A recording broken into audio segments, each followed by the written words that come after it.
అందరికీ నమస్కారం. చంద్రబాబు నాయుడు ఈరోజు అసెంబ్లీలో విశ్వరూపాన్ని చూపించడం జరిగింది. జగన్కి మాస్ వార్నింగ్లు ఇవ్వడం జరిగింది. అసలు నీకు సిగ్గుంటే అసెంబ్లీకి వచ్చి మాట్లాడు అని చంద్రబాబు నాయుడు ఆవేశంతో మాట్లాడడం జరిగింది. వీటన్నిటి గురించి మాట్లాడుకునే ముందు ఇప్పటిదాకా బ్రహ్మాస్త్ర యూట్యూబ్ ఛానల్ని ఎవరైతే సబ్స్క్రైబ్ చేయలేదో అందరూ సబ్స్క్రైబ్ చేయండి. అదేవిధంగా ఈ వీడియోని అందరికీ షేర్ చేయండి. మీ అభిప్రాయాన్ని కూడా కామెంట్స్ రూపంలో తెలియజేయండి.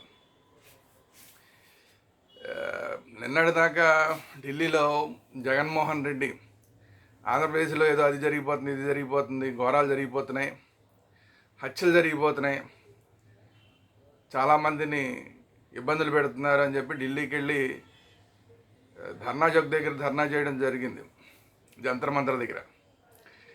అయితే అది ధర్నానా లేదా రౌండ్ టేబుల్ సమావేశమా ఏంటనేది ఎవరికి అర్థం కాలేదు. సరే, ఆ విషయాన్ని పక్కన పెడితే ఒక పక్కన జగన్మోహన్ రెడ్డి అక్కడ విజయసాయి రెడ్డిని పక్కన పెట్టుకుని ధర్నా చేస్తుంటే అతని కోతవేడి దూరంలో కరెక్ట్గా ఎదురుకుండానే కెమెరాని జస్ట్ ఇలా ఇటు నుంచి ఇటు తిప్పితే మదన్ మోహన్, ఎవరైతే శాంతి భర్త, దేవాదాయ శాఖ ఏసీ శాంతి ఉన్నారు కదా, ఆవిడ భర్త, ఆవిడేమో విజయసాయి రెడ్డే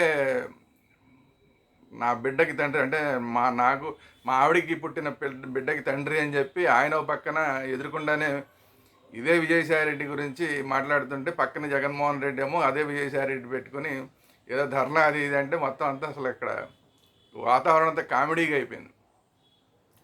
సరే, అది అయిపోయింది కదా అనుకుంటే ఈ రాష్ట్రంలో ఏదో 36 మంది ఈ 36 రోజుల లోపలే హత్యలు చేయబడ్డారంటే మరి వాళ్ళ లిస్ట్ ఇవ్వండి అంటే అది ఇవ్వకుండా నేషనల్ మీడియా కూడా అడిగింది ఆ లిస్ట్ ఇవ్వమని. ఆ లిస్ట్ ఇవ్వకుండానే జగన్మోహన్ రెడ్డి వచ్చేసాడు అక్కడి నుంచి. సో నేషనల్ మీడియా కూడా ఇదంతా ఏదో అంతా ఫేక్ లాగా ఉందని చెప్పి వాళ్ళు కూడా పెద్ద పట్టించుకోవాలి. అయితే ఏమైంది, అక్కడ కొంతమంది ఈ విజయసాయి రెడ్డి లాంటి వాళ్ళు కొంతమంది వెంటబడి పోరు పెడితే ఈ ఎస్పీకి సంబంధించిన, అంటే యూపీ పార్టీ ఎస్పీకి సంబంధించిన అఖిలేష్ యాదవ్ రావడం జరిగింది. ఇంకా ఒకళ్ళిద్దరు ఎంపీలు, వేరే పార్టీలకు చెందిన ఎంపీలు రావడం జరిగింది.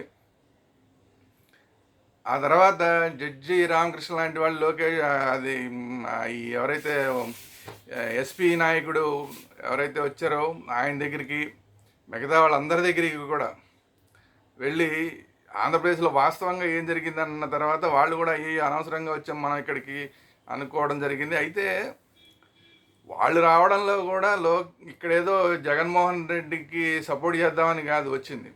ఇదేంటంటే ఎన్డీఏకి వ్యతిరేకంగా వాళ్ళ కూటమి, ఇండియా కూటమి, ఎన్డీఏ కూటమి ఏదైతే ఉందో దాంట్లోకి జగన్మోహన్ రెడ్డిని పిలవడం కోసం అని చెప్పి వాళ్ళు ఇది వంక పెట్టుకుని వాళ్ళు కూడా రావడం జరిగింది. తర్వాత ఏంటి అంటే ఒకందుకు పోస్తే ఒకందుకు తాగాడని ఈయన జగన్మోహన్ రెడ్డి పిలిచింది ఒక దానికైతే వాళ్ళు వచ్చింది ఒక దానికి. నిన్నటిదాకా ఎన్డీఏకే సపోర్టు మేము రాజ్యసభలో కూడా చేస్తామని చెప్పి జగన్మోహన్ రెడ్డి అన్నాడు. అతను ఏదో రకంగా ఎన్డీఏ కూటమి వైపు లాగాలని చెప్పి అఖిలేష్ లాంటి వాళ్ళు రావడం జరిగింది. సో మొత్తానికి అదంతా కూడా ఫన్నీగా జరిగింది. అదంతా అది అయిపోయిన తర్వాత మళ్ళీ ఈరోజు నిన్న మార్నింగే జగన్మోహన్ రెడ్డి రావడం జరిగింది అసెంబ్లీకి, విజయవాడకి రావడం జరిగింది. కానీ అసెంబ్లీ జరిగింది, అసెంబ్లీకి రాలేదు. ఈరోజు అసెంబ్లీ జరిగింది, ఈరోజు అసెంబ్లీకి రాకుండా ప్రెస్ మీట్ పెట్టి మేము అంత బాగా చేసాం, ఇసుక పాలసీలు అంత బాగా చేసాం, ఇంత బాగా చేసాం, చంద్రబాబు నాయుడు ఏమో ఇలా చేస్తున్నాడు, అలా చేస్తున్నాడు, ఎంతమంది చనిపోయారు అని చెప్పి గంట సేపు ప్రెస్ మీట్ పెట్టడం జరిగింది. ఇది చూసిన తర్వాత అసెంబ్లీలో చంద్రబాబు నాయుడు గారు ఈరోజు చాలా ఆవేశంతో ఊగిపోవడం జరిగింది. అసెంబ్లీలో మిగతా వాళ్ళందరూ మాట్లాడిన దాని మీద తర్వాత ఈయన కూడా మాట్లాడి, మీరందరూ కూడా చెప్తున్నారు మీ ప్రాంతాల్లో ఎన్నెన్ని ఘోరాలు జగన్మోహన్ రెడ్డి ప్రభుత్వంలో జరిగినాయో, కానీ ఏదో అద్భుతంగా పరిపాలించామని చెప్పి జగన్మోహన్ రెడ్డి మాట్లాడుతున్నాడు. దమ్ముంటే అసెంబ్లీకి వచ్చి మాట్లాడాలి. ఆ 36 మంది హత్యలు గావించబడ్డారు ఈ 30 నెలన్నర రోజుల్లోనే ఆయన ఏదో చెప్తున్నాడు. వాళ్ళ పేర్లు, వాళ్ళ అడ్రస్లు కనుక ఇవ్వాలి. ఇక్కడ దమ్ముంటే కనుక అసెంబ్లీకి వచ్చి మాట్లాడాలి. అప్పుడు జగన్మోహన్ రెడ్డి బండారం బయటపడిపోతుంది. మద్యం పాలసీలో ఏ విధంగా డబ్బులు సంపాదించుకున్నారో తేల్చేస్తాం. ఇసుక పాలసీ గురించి మాట్లాడుతున్నాడు, ఇసుక పాలసీలో ఏ విధంగా చేశారో తేల్చేస్తాం. బయట కూర్చుని మాట్లాడడం కాదు, దమ్ముంటే అసెంబ్లీకి వచ్చి మాట్లాడాలని చెప్పి చంద్రబాబు నాయుడు గారు ఆల్మోస్ట్ ఒక మాస్ వార్నింగ్ ఇవ్వడం జరిగింది జగన్మోహన్ రెడ్డికి. నువ్వు ఊరికే బయట మాట్లాడితే కాదు, ఇక్కడ మా దగ్గర లెక్కలతో సహా ఉన్నాయని ప్రతిదీ కూడా పేపర్ చూసి చూపించి, మద్యం పాలసీ దగ్గర నుంచి, ఇసుక పాలసీ దగ్గర నుంచి, హిందువుల మీద దాడుల దగ్గర నుంచి, వీటన్నిటి మీద కూడా గతంలో జగన్మోహన్ రెడ్డి ప్రభుత్వంలో జరిగిన హత్యలు కానీ మిగతా వాటన్నిటికీ గురించి కూడా అన్నిటికీ దానికి వైట్ పేపర్ రిలీజ్ చేయడం, ఆ పేపర్లన్నీ కూడా అసెంబ్లీలో చూపించడం, లెక్కలతో సహా మొత్తం అంతా కూడా అందరికీ చూపించడం. వీటిని కాదంటే కనుక మేము చూపించిన లెక్కలు ఏవైతే ప్రభుత్వం తరపున అధికారికంగా మేము చూపిస్తున్న లెక్కలు ఏవైతే ఉన్నాయో ఇవి కాదు అని కనుక నువ్వు చెప్పదలుచుకుంటే దా అసెంబ్లీకి రా, నీ దగ్గర ఏం ప్రూఫ్లు ఉన్నాయి తీసుకురా అని చంద్రబాబు నాయుడు గారు మాట్లాడితే ఇంకేముంది, ఇంకా జగన్మోహన్ రెడ్డికి ఆల్మోస్ట్ వాయిస్ లేదు. నిజంగానే అంతే కదా. ఈ జగన్మోహన్ రెడ్డిని కనీసం ఆ 11 మందినన్నా ఇచ్చి గెలిపించింది దేనికి? వీళ్ళు అసెంబ్లీలోకి వెళ్ళి మాట్లాడవా, ప్రజా సమస్యల మీద మాట్లాడేవా?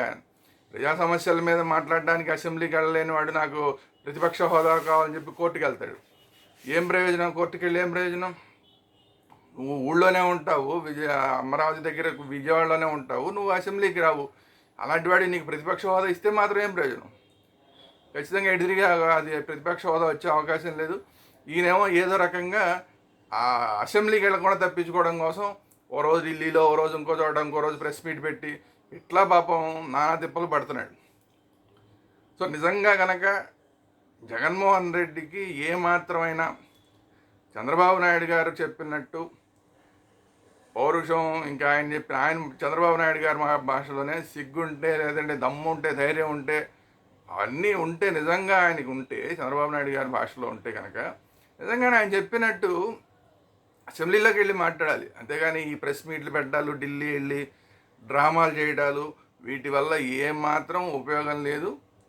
ప్రజలు ఇప్పటికే మిమ్మల్ని చీకొట్టేశారు. ఇప్పుడు ఇలాంటి పనులన్నీ చేసి కోర్టుకు వెళ్ళి నాకు ప్రతిపక్ష హోదా, పక్కన అసెంబ్లీకి వెళ్లకుండా నాకు కోర్టులో మాత్రం నాకు ప్రతిపక్ష హోదా కావాలని కోర్టుకు వెళ్ళటాలు, ఢిల్లీకి వెళ్ళి మొత్తుకోవడాలు. ఢిల్లీకి వెళ్తే ఏమైంది? ఎవరిని పట్టించుకున్నారా? అమిత్ షా పట్టించుకున్నారా? ప్రధానమంత్రి పట్టించుకున్నారా? ఇంకెవరిని పట్టించుకున్నారా? ఎవరిని మీకు అసలు అపాయింట్మెంట్లు ఇచ్చారా? సో అదే పరిస్థితి ఎక్కడైనా, ఆంధ్రప్రదేశ్లో అయినా అదే పరిస్థితి, మీరు ఢిల్లీకి పోయినా అదే పరిస్థితి. రోజు రోజుకి మీ పరువు తీసుకోవడం తప్ప ఇంతకు మించి మీరు చేయగలిగింది లేదు. మీకు నిజంగా కనుక చిత్తశుద్ధి ఉంటే అసెంబ్లీలోకి వెళ్ళి మాట్లాడాలి.